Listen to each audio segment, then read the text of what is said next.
My name is Arif Smith, and I'm a multidisciplinary artist and educator.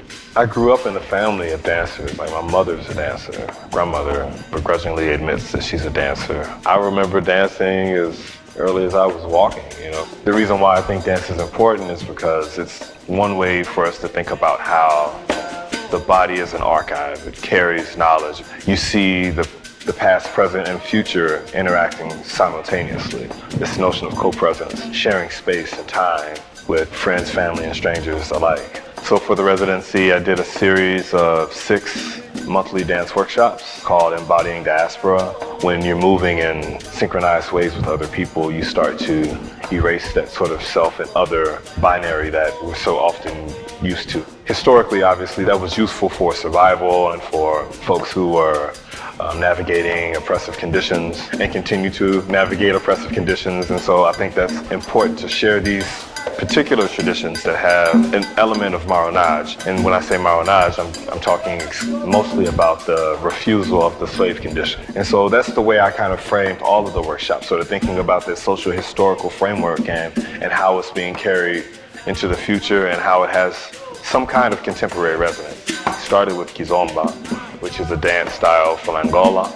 We explored 3 different traditions in Cuba, sort of thinking about that way as a means to sort of connect the diaspora, right? From Rumba, we went to Orisha, thinking about the Yoruba Lukumi tradition in Cuba and how it's been maintained over centuries. Then we landed in Puerto Rico, naturally. In Bomba, you hear about how certain movements were used to give instructions to people who were escaping the plantation.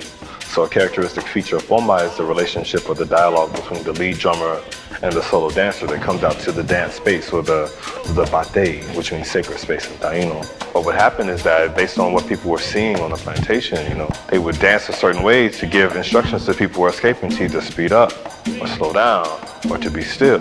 And that was one of the many reasons why Bomba was prohibited and outlawed in Puerto Rico for many years, because there was a fear that whenever Bomba was happening, that either people were escaping or a rebellion was going to start. We did sort of more of a survey of Ethiopian dance. I think Ethiopia is important. It was one of 2 African nations that were never colonized. It embodies this notion of freedom and independence, taking that information and thinking about how it might be activated in a contemporary way, whether that means that we're mobilizing communities towards freedom, thinking about the importance of maintaining these traditions and why they still have contemporary meaning, and that folks could understand that it's just not about the workout that you're about to have.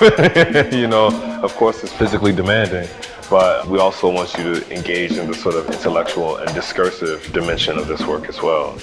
Another piece of the residency has been the video work. So thinking about mining archives, again, sort of thinking about embodiment and sort of meditating on the Black Atlantic and this sort of consolidated Black Atlantic culture, exploring those connections, but also playing with this idea that there is this sort of rich and deep relationship between all of these traditions and sort of crafting a world where it all sort of exists simultaneously. And then another side of the video work for me was producing something original. The concept Pintando Figura is indigenous to Bomba.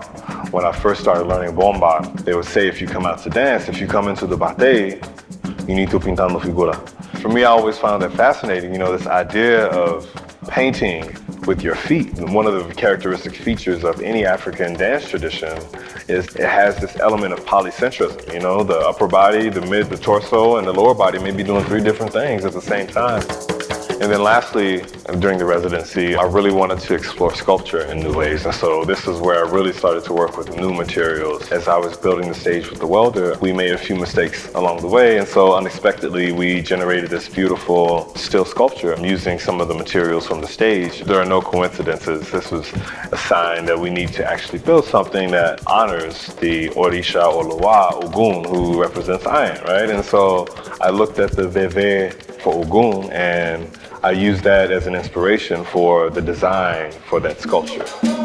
thinking about this particular community in Washington Park and the students that I work with. And one of the ways that I wanted to connect the historical community in Burke in particular to the happenings on the arts block was maybe we can have student exhibitions in the flex space. And I just really wanted students to feel what it was like to see your work on a wall, you know, sort of getting students to think through the assets of their community, the challenges in their community, and use that to inform and structure the work that we were doing. I'm grateful to be in conversation with other artists. That was another important part of the residency, is seeing how other artists work. And the residency definitely provided an opportunity for me to imagine my work taking new directions, grappling and playing with new materials. There's value in whatever people take away from it, because then it creates an opportunity for a conversation.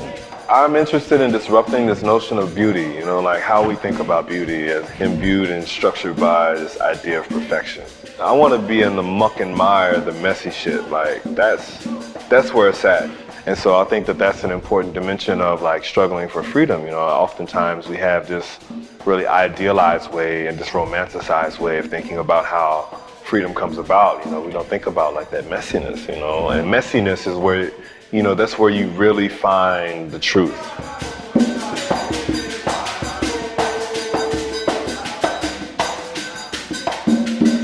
I don't know, sometimes, you know, like I feel like I need to do some other action, man. You know?